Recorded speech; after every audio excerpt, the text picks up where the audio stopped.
Kenya's economy is down. I'm told the price of petrol is going up in a few minutes. World Bank is projecting we are going to grow by 6%. So our economy, it's actually not doing too badly, but hey. 6% is bad because for economic takeoff, compared to the we past, must reach 10% sustained economic growth. They say by 2017 we'll be at 7%. So yeah, as long as we're below 10 anytime, you know, we are in a bad situation. But at least but I think sometimes we should also concentrate our energies on the fact that we're actually going up, rather than have it, okay, I'm not saying that we settle and say, okay, we are okay as long as we are below 10%.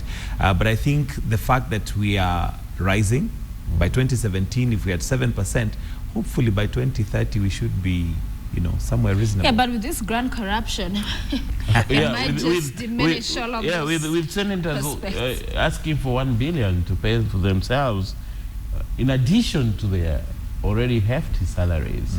How do you get to 10%, my brother? And yeah, we might get 10% in 2030 instead of, you know, getting not in our lifetime. Not in our lifetime. You don't think? The three of us. Well, finally, the Star this Thursday is leading with corruption, which we're going to be talking about in the next hour. Do stay with us. State of the Nation. It's the war on graft we're focusing on this morning. We'll break it down for you. Has it become a national culture is what we'll be delving into, as well as just highlighting some of those key scandals, who's behind them or potentially alleged or accused. So stay with us for that. But meanwhile, you have the president talking tough and giving a 2-week ultimatum. Hello. Yeah. Well, the ultimatum is a good thing, but the ultimatum is to do what? Is to get people giving action plans on how they're going to tackle corruption in their ministries and their departments. It's a good thing, but that's more to me like lip service. Some of these guys are known. Like we'll leave no stone unturned. Yeah, I think the president should just say, you go home, because we know these cases have been profiled before in public.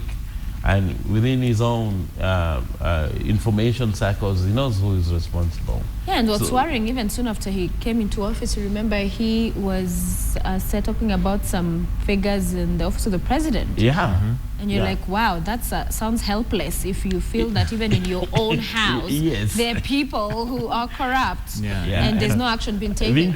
And what's frustrating is, okay, fine, you say there's corruption in your own building, but what has happened? Nothing has been done. We've not seen any heads rolling. So it's one thing to admit that there's corruption and, you know, talk tough. It's another thing altogether to actually see some action.